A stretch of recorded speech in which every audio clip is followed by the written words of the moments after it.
Thank you. Thanks so much, Sawan. Welcome everybody to another installment of the Tools and Techniques Thursday. Our session happens every Thursday unless there is something that clashes with the local calendar. Today's event is hosted by the Johannesburg region of the IIBA South Africa. Our presenter is Jaco van Heever. Jaco is a very accomplished entrepreneur who started about 3 businesses. He's the current head of consulting for $10 Design. And he's one of the very decorated UXD people in the country. The reason we started early, so our sessions typically start at 17:30, is because this very evening, one of Jaco's designs is in the running for an award at the MTN App of the Year. So we're dealing with someone who's very accomplished and who I'm hoping all of us tonight are going to benefit immensely from his insights. So without further ado, I'd like to just reiterate a couple of rules. I'll just nitpick for those who've seen this slide a couple of times. So stay off video and also be on mute. Our sessions are typically about 30 minutes long, all in, 25 for the presentation, 5 for the Q&A. But because it's Jaco and we want to hear what he has to say, we gave him 30 minutes. And because we know you also want to ask him a lot of questions, we gave an extra 15 minutes for that. So all in, we're looking at about 45 minutes. Just clear a little bit of your diary so that you can immerse yourself in what he has to share with us. This presentation that Jaco is about to deliver will be on our YouTube portal. On number 6, you can see our YouTube URL, but if you can't get that fast enough, you just type the IIBA South Africa YouTube page. You should see this presentation in a couple of days, as well as the previous ones that we've done. You can become a member of the IIBA South Africa. We're going to be running more member-only events in the 2021 year. So make sure that you become a member to enjoy some of those benefits. And I always would like to stress number 9, that these sessions are practitioner-led, practitioner-focused. So if you are also great at one thing, you have a superpower in a tool or technique that you use every day, that you think the community can benefit from, do not keep it to yourself. We're not looking for experts, we're just looking for passionate people. Get in touch with us and let's help you to share what you have with the rest of the community. Welcome to this evening. Jaco, back to you. Cool, thank you very much for that kind introduction, Chepo. So I'm just gonna quickly share my screen, and if you can just confirm that you are in fact seeing it before I get started. Yes, I can see it. Yeah. Okay, perfect. So as Chepo said, my name is Jaco van Heever, and I'm going to be speaking to you tonight about how you can use customer journey mapping as a tool. So I know that the IIBA is obviously made up of business analysts. So I'm going to try to also communicate the value that it can bring to you as a business analyst. And in your profession, although it's mostly used kind of by people like me, experienced designers, it's still definitely a very valuable tool that you can add to your arsenals of tools as a business analyst. So a little bit about myself and my background. I am actually a former business analyst and I studied BCom informatics. Started my career as a business analyst at Standard Bank back in 2016. And I actually spent 5 years working there on a SAP implementation mostly. And after I worked at Standard Bank, I moved into user experience design and I started studying up, and I actually got some qualifications. A CUA is a certified usability analyst, a CXA is an experience analyst, and I also completed an MBA at Wits Business School.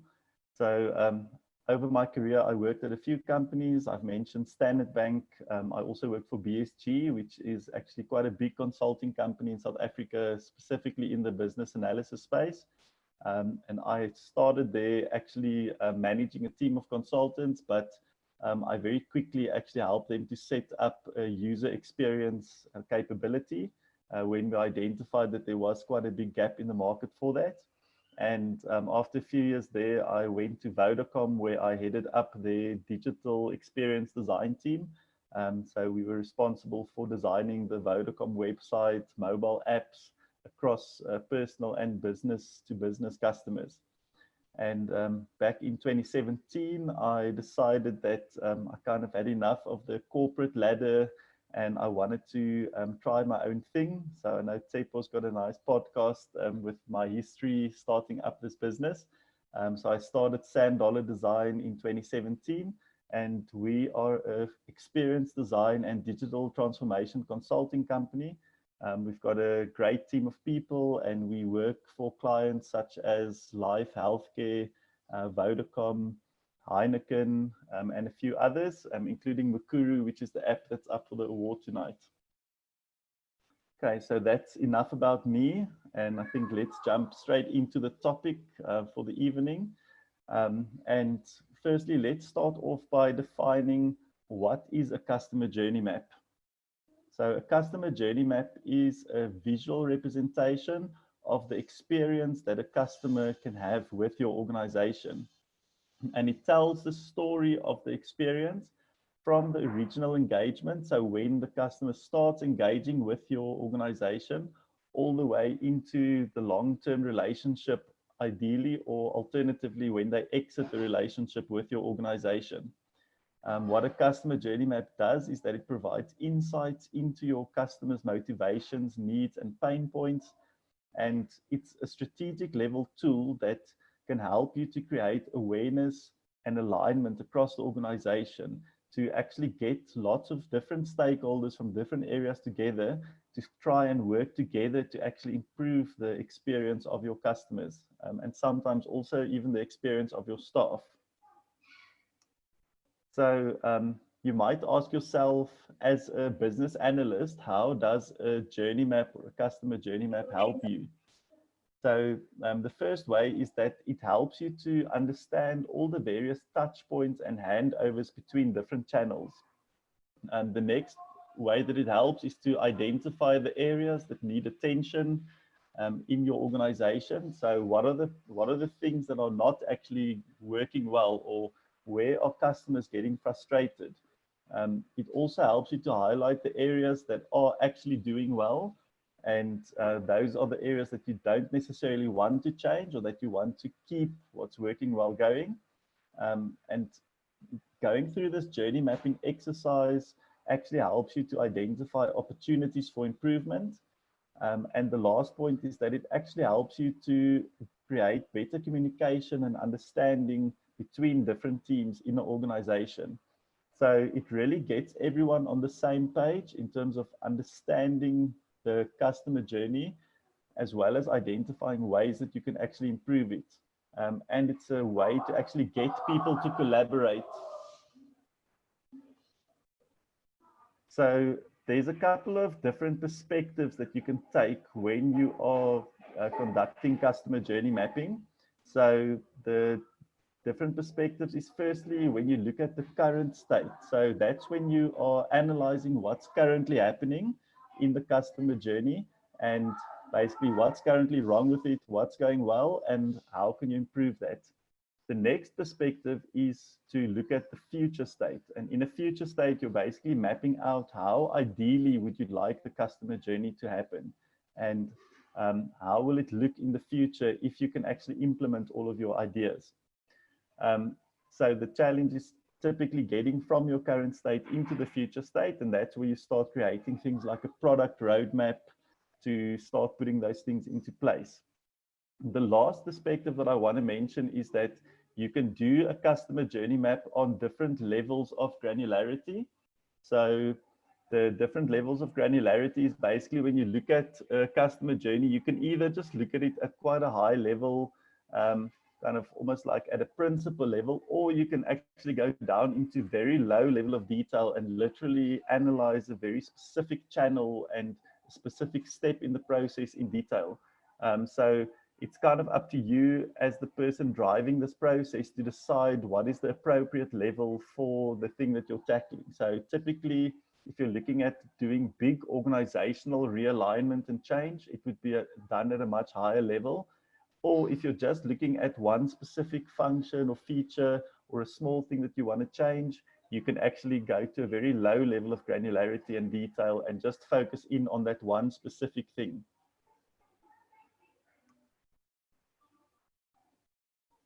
Okay, so the next thing I'm going to cover is what do you actually put into a customer journey map? So what are the components that you use to create a great customer journey map?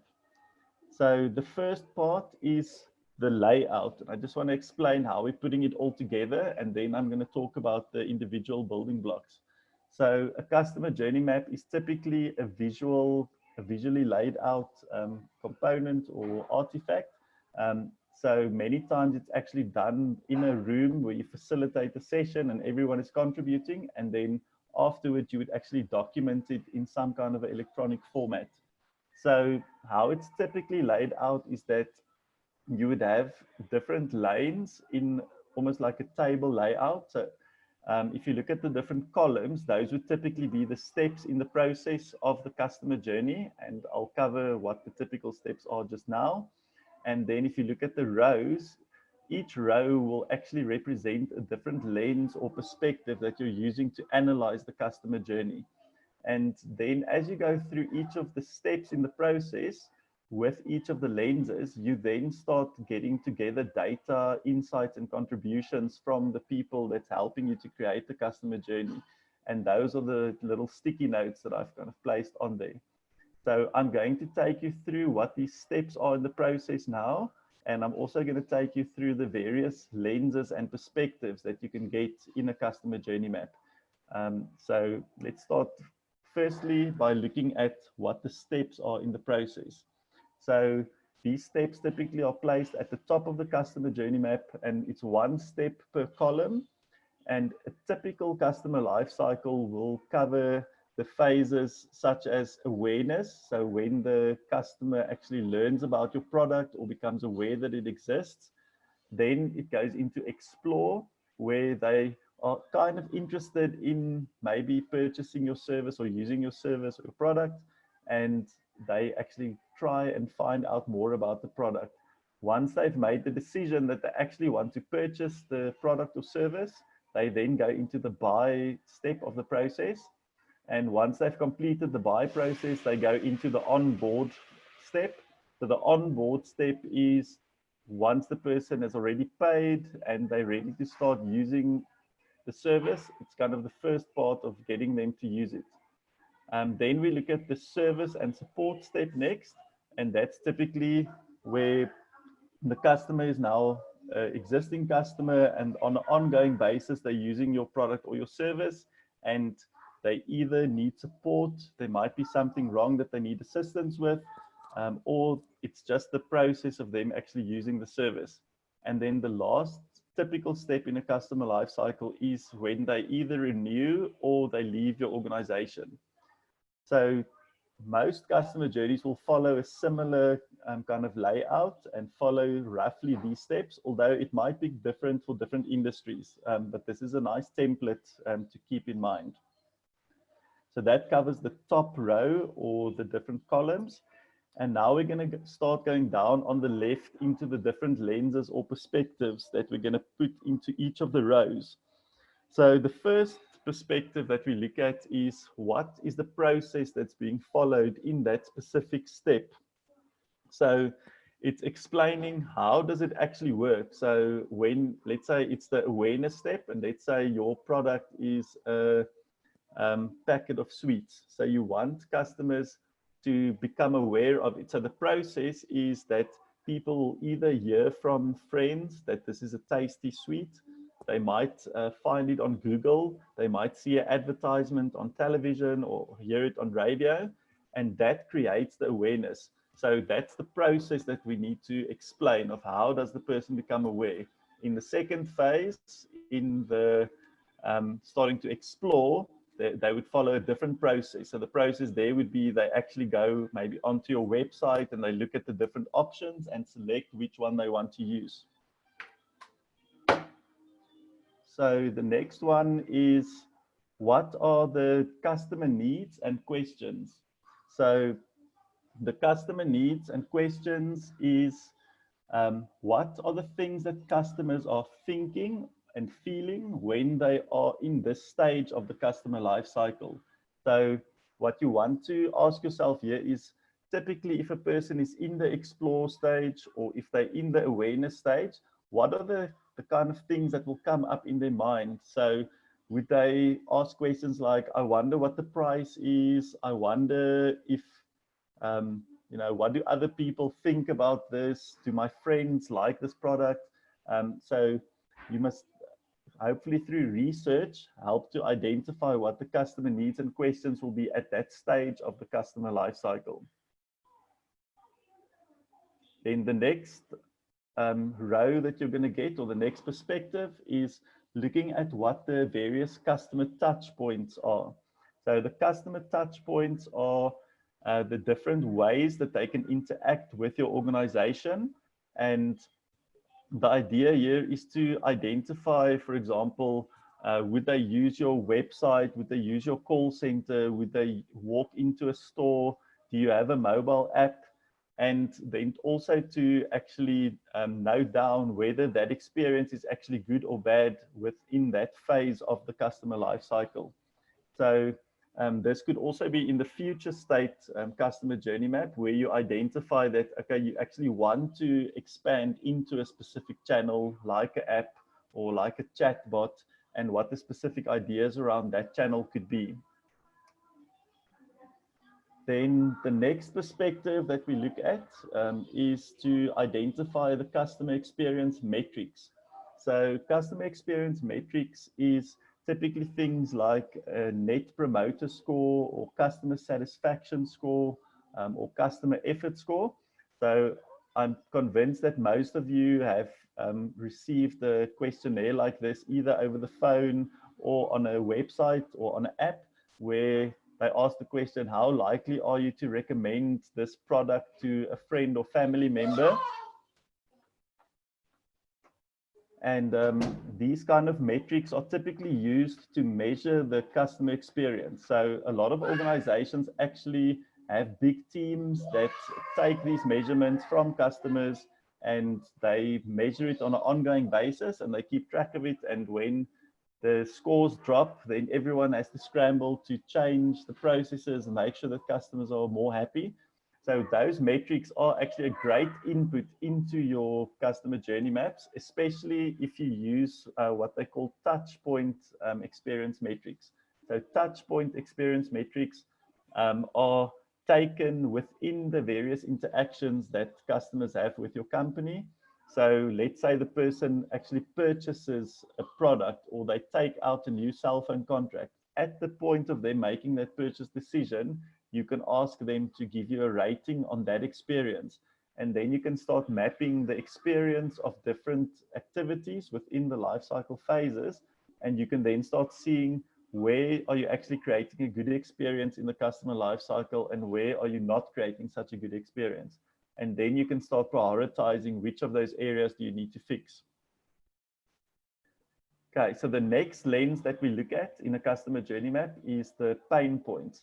So this should also be based on customer data and insights, but this is where you highlight in your journey map where are things currently not working, what are the biggest complaints currently in your call center, in your stores, about the experience, and where in the life cycle are those pain points occurring.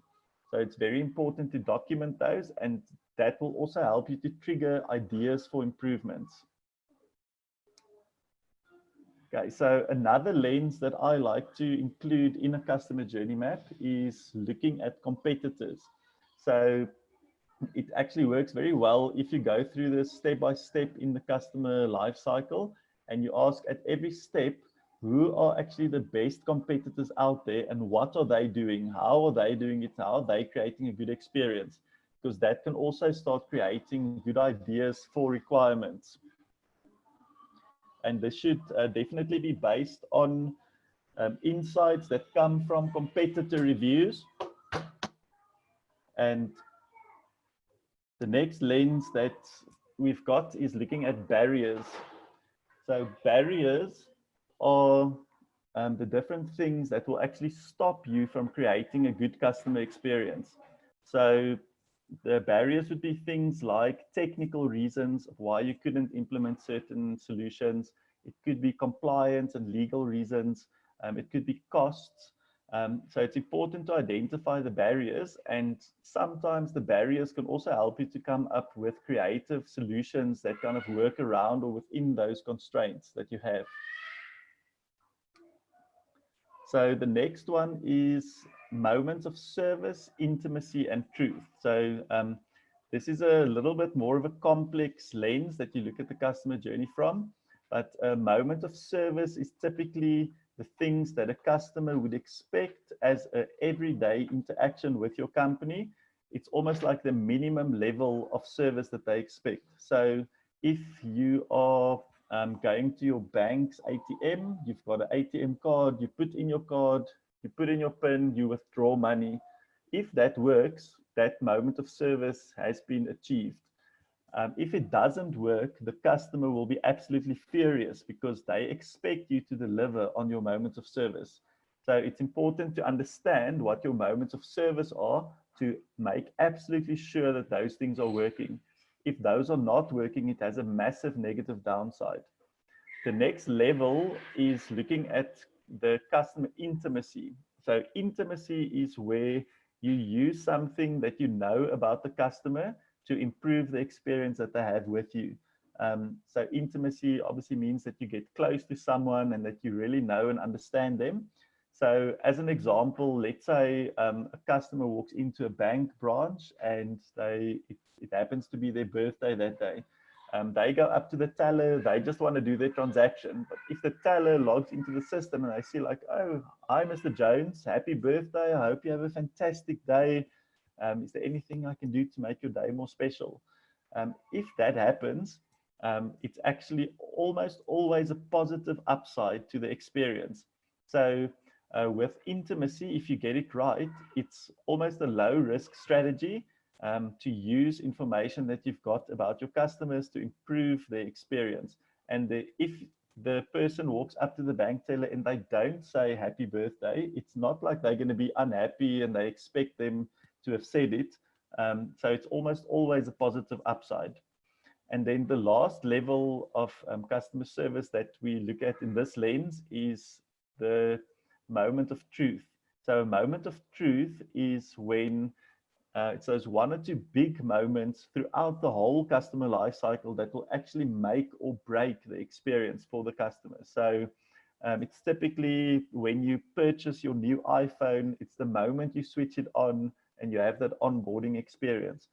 And it's critical to get those moments of truth right, because that can really define the relationship that you've got with a specific customer. So throughout your whole customer life cycle, it's very important to identify the one or two moments of truth to ensure that you get that right, because that can really cement a long-term relationship with your customer.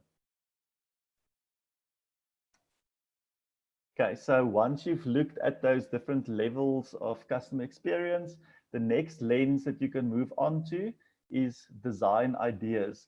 So as you can imagine, we've gone through a lot of different lenses now, and each one of those lenses is going to help you to identify certain insights or certain barriers or things that competitors are doing, or these levels of service, intimacy, and truth. And those lenses are all going to start actually triggering ideas of how you can improve the experience. And that's why we create a row called design ideas. And this is where you start putting down the ideas that have been triggered by going through this journey mapping process. And that's actually the whole point of this whole exercise and facilitating these kind of sessions and creating this artifact, is to start actually coming up with design ideas to improve the experience. The design ideas will ultimately become your backlog of requirements. So when it goes into a journey map, it's typically just placed, it's not prioritized. There's typically not time to actually think through every design idea. And when you're facilitating such a session, the idea isn't to critically evaluate every idea. It's actually to come up with as many ideas as possible. And then at a later stage, you can actually go and identify which of those ideas do you want to implement, which ones are more practical, and then how do you prioritize them into your product backlog as an organization. Okay, so that, I think that was quite a mouthful and quite a lot of different lenses and perspectives that you need to take into account to create a journey map. And as you can imagine, it's not that you can just get lots of people into a room and everyone just creates a journey map purely from what's sitting in their heads. So there's a lot of inputs that you actually need in order to do journey mapping in the best possible way. So the first thing is that you actually need a lot of data. So everything from how the process works, what the customer needs are, and the customer questions, what the barriers are. You actually need all of that data, and therefore you sometimes also need people with expertise in those areas to come in and provide that data and the insights around those various perspectives. A very useful artifact that we use in the world of user experience design is called user personas or customer personas. And those actually contain a lot of the data, if they're created correctly, that can help you inform your journey map. The next thing is to bring in insights from customer research. So when you're creating a customer journey map, ideally you should be getting your insights from actual customers. And there's various forms of research that you can do with customers. You can do interviews, you can do observations, you can do surveys, you can look at actual metrics and data. So you can look at analytics from a website or an app. You can look at call center statistics. You can look at what's the most common complaints. All of that data actually falls into this realm of customer research, and it's critical to basically base your journey maps on actual data. Then bringing in the customer experience metrics that is hopefully available within your organization, like Net Promoter Score, Customer Effort Score, and Customer Satisfaction Score is also very useful. And it also helps to bring some figures into the process to actually kind of see, okay, in this area we're faring well, but we can actually quantify, like we're sitting at a 80% NPS score versus in this area we're at a -20 NPS score. And then you can really use that data to help prioritize the areas that need help. And I would say the most important input that's required to create a good journey map is bringing in cross-functional perspectives. So you have to bring in different people from different teams within your organization, because each of them has value to add. So I would really recommend having people that are involved kind of directly with customer service, so people that are in contact with customers, bringing in product specialists, your business owners, the design team, your technology partners, and people from compliance. And if you bring all these perspectives, you are actually going to be able to create a much more solid journey map that will really speak to all the stakeholders in your organization. Okay, so one of the ways, and probably the most common way to create a customer journey map, is to conduct a workshop. And there's a lot of debate actually happening on the internet and in the design industry about the value of journey mapping workshops and design thinking workshops. And I think it's really, the value is really in getting people to communicate and being on the same page. When you're doing a customer journey map, that is like step 0 in terms of actually creating a good customer experience. The best thing that you can get out of it is that everyone actually understands the problem or where you currently are, and to come up with lots of ideas that could potentially inform your roadmap. So it is important that you facilitate it very well. I would really recommend to almost take a whole day out, or maybe like 2.5 days, where people are really focused and they can really spend their time just looking at this journey map and contributing. It's important that the facilitator is a good facilitator that makes sure that everybody provides inputs, that the inputs are not overshadowed by one or two individuals. And you do need a strong facilitator to get that right. Another way that you can help to ensure that you're getting everyone's input is to use the faucet versus the funnel approach. So you typically start off with a faucet, which means you're just opening up the taps and you're getting all the ideas out, and let people just put down any ideas. There's no critique, there's no kind of validation of any of the ideas that come out. Once you've done that, then you can go into a funnel where you say, okay, this seems to be a common thread that's coming out, or this seems to be more important than that, and here's the reasons. But it's very important not to immediately funnel or filter out ideas when they come out, because in that way, you're actually blocking people's creativity and their contribution. Another nice way to get different people to provide different perspectives is that you can allocate a different user persona to each participant, and then they have to think almost on behalf of that persona and make sure that that persona's perspective is being covered in the inputs for the journey map. And then lastly, as I said, strong facilitation is definitely required. And because it's actually such a big exercise, timekeeping is really of the essence. And lastly, it's obviously important to document it, because that list of insights and requirements and design ideas that come out of this is extremely valuable, and it could really be a great input into your product roadmap and deciding what you need to do to improve your customer experience. Okay, so there's a lot of different journey mapping tools available, and no, I'm not going to go through all of them, but it's literally from a physical whiteboard in a room. You can use tools like PowerPoint. There's specific customer journey mapping tools out there like Snaply. And then I'm quickly going to just show you one tool that I've started using recently called Miro. So I'm just going to quickly jump into this. So Miro is an online collaboration tool.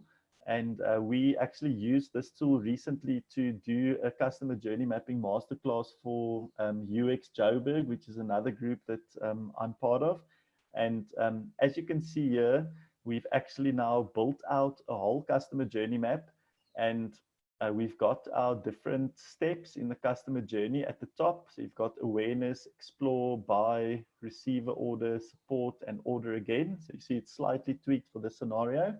And the exercise we used for this was to look at like food ordering apps like Uber Eats and Order In and Mr. D, and to think about that customer journey and to go through that process. And then you can see on the left here, if you go down, we've got our different perspectives of the different rows. So you've got your process step, you've got your customer needs and thoughts, touch points, experience metrics, pain points, barriers, competitors, and design ideas.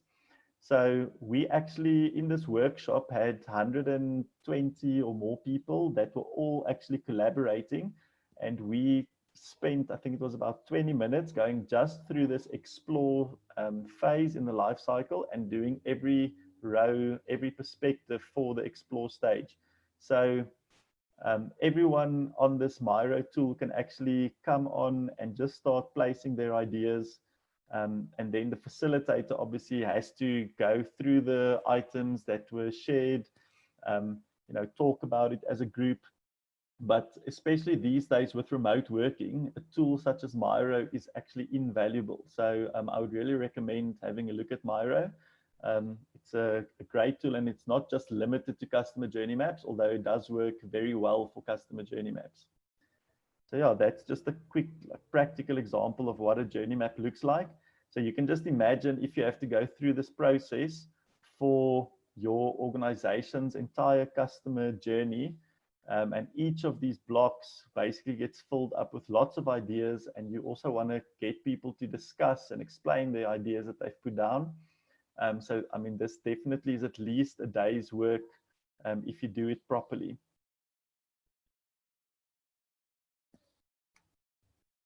And then I just want to say in closing about the tool specifically, remember that, tool is just there to assist you to do what your skill set is actually there to help you with. So a fool with a tool is still a fool. So don't purely rely on tools.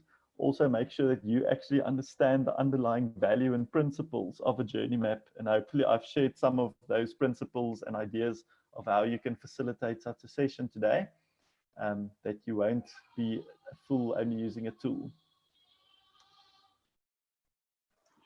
Okay, so that brings us into the Q&A session.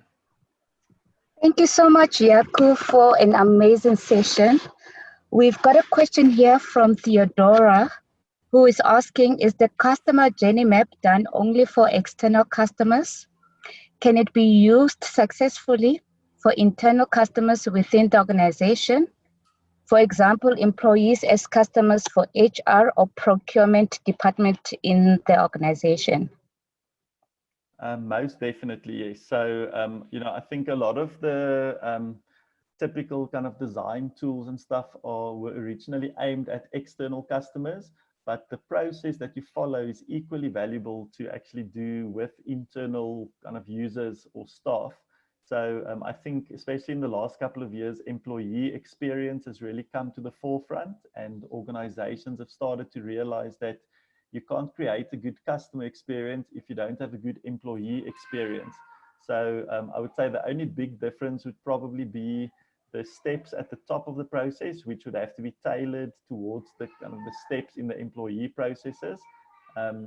But yeah, definitely we use the same approach. We've actually done it at clients in the healthcare industry. We've done it for online business to business companies, and yeah, so it definitely works for staff or internal users as well.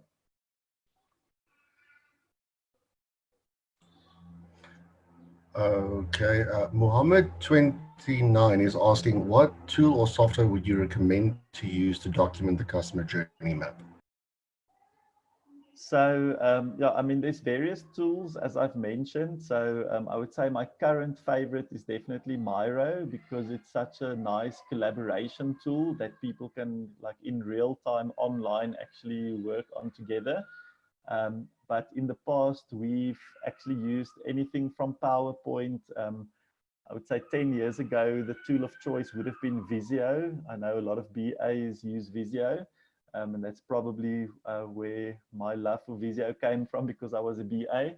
But yeah, I mean, any graphic tool where you can lay out like a lot of information visually. So yeah, anything really. Like sometimes when we do more informal kind of journey mapping sessions, we'll just take a picture and send it around to the team. But yeah, I think I would say my tool of choice at the moment is definitely Miro.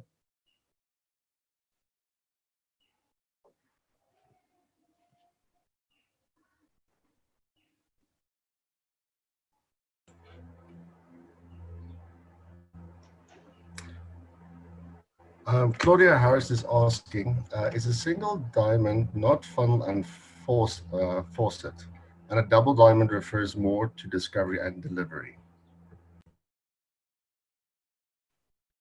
So I think, maybe those two concepts are not kind of mutually exclusive. I think the funnel and faucet approach is purely a facilitation technique that you actually follow in a workshop.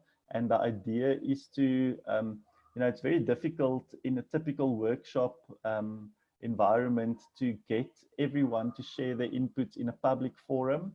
So what you actually do with the funnel and the faucet approach is that you ask people to first give their inputs as individuals, but not publicly. So you would actually say, okay, so let's think about what are the barriers that we've got in the explore step for our customers.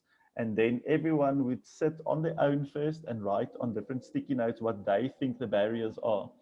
And then after everyone has written it down, maybe everyone goes and places it on the board, and then the facilitator can actually go through all the various inputs and ask people, okay, you've put this up, so can you explain what you meant by that? What that actually does is it stops you from falling into this trap where there's one super extrovert in the room, or one technical expert, and everyone is just sitting and waiting for that one person to say what they think. So it just helps to get the quality of inputs much higher and the quantity as well. Because many times people that are more introverted might also have great perspectives and sometimes even better perspectives to share and insights, but they're not so inclined to share them publicly. I think in terms of the single and the double diamond, I think that's more around the design process and how you approach that. So it's not like really about this kind of workshop facilitation style. I think that's something a bit different. It seems like we've lost Lesego. So there's another question here from Claudia Harrison. She asks, is a single diamond not funnel and faucet, and a double diamond refers more to the discovery and delivery? Yes, that's the one I just actually answered. Okay. Liaku is asking, after completing the steps and perspectives, what is the next step? Okay, so going through all these steps in the process is going to trigger a lot of design ideas, and that's kind of the last step in the process, is to come up with that list of design ideas. So what you've typically got at the end of this process is firstly a lot of insights into, here's our key pain points, here's the key things that customers are needing during this stage of their life cycle, and then hopefully those things would have triggered a lot of design ideas. Ultimately, what needs to happen is that those design ideas have to be turned into requirements that will go into your product roadmap. Or it might go into your strategy. But the idea is then to say, okay, we've got 200 ideas that came up in this journey mapping workshop across the whole customer life cycle. In a small organization, maybe one team would tackle all of those and prioritize them. Or in a big organization, you might actually say, okay, account origination team, you take all these buy and explore ideas that came up, and now you go and you actually prioritize. So when you prioritize, you obviously look at what is the perceived effort, what's the perceived cost, what's the perceived value of delivering this specific requirement, and then you prioritize them. So you're basically ranking them, and then if they go into your roadmap, or sorry, your backlog, you then actually start delivering them one by one. And that's ultimately how this starts helping you to deliver a better customer experience in your products and services. Okay. Liz Libber asks, where do you start if you don't have a UX team or half of the data required is not being collected by your organization? Not everyone has this big UX team or a big research team and all this data that's specifically kind of meant to inform customer journey maps. So you have to start kind of where you are and look at what's available to you.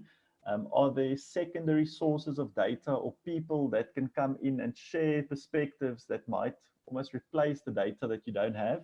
So if you've got frontline service staff, bring them into the journey mapping workshop, because if you don't have customer interviews and observations and questionnaires, someone that's working with customers day to day can probably tell you some of the things that customers are complaining about and typical behaviors of customers.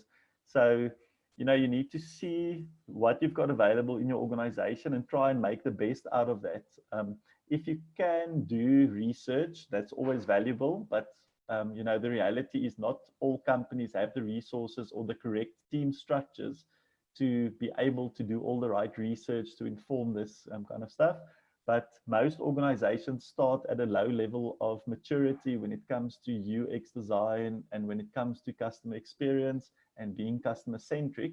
So the only way that you can move your organization to become more user centric and customer centric is to start doing these things to show the value, and then people start realizing that they need to invest more into it. So everyone kind of starts from scratch and kind of just does what they can with what they have, and then you kind of build up from there. Excellent. Please, everyone, please note that we are running out of time. We have time for one more question. If you have any questions, please log them in the chat room. We will give them to the presenter afterwards to answer on his own. Giovanni asks, do you find it better to completely ignore the feasibility of delivering a journey when initially defining it, or do you prefer blending in feasibility checking during the journey definition process? So I think ideally you shouldn't be thinking with too much constraints and kind of what is practical and realistic and what is going to be prioritized when you're in this journey mapping mode.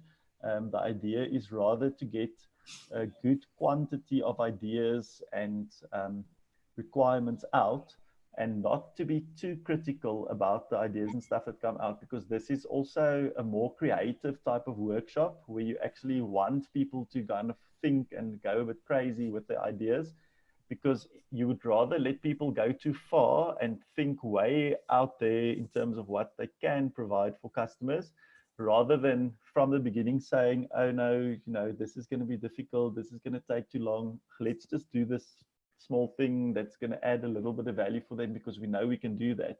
You know, companies like Tesla and Apple and Google don't operate in that way. They first define what is the way out, kind of crazy experience that you want to create for the customer, or what's that ultimate vision of the future.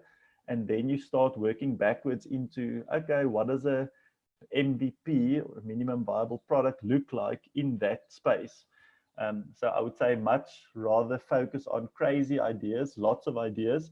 And then once you've got them down, then you can start critically evaluating them and seeing what's practically going to be able to be implemented.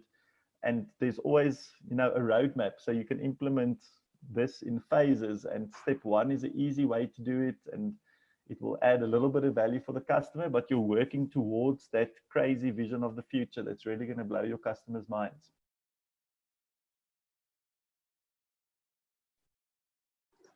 Thank you so much, Jaco. I think we've reached the end of our session.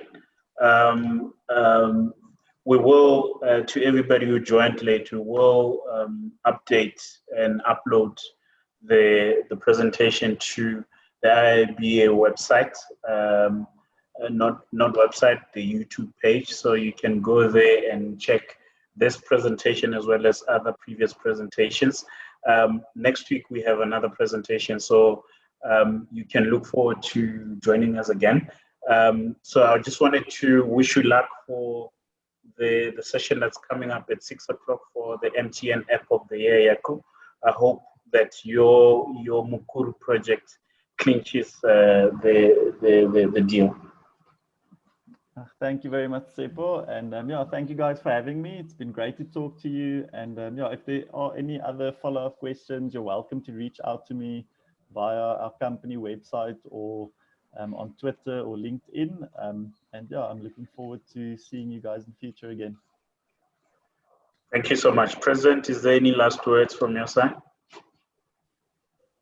Thank you very much, Jaco. Quite an interesting talk. I actually put down my comments. I hope you probably saw them, but very interesting. Thank you. Cool. Thank you. Thank you, everyone, and have a good evening. Cheers. Bye-bye.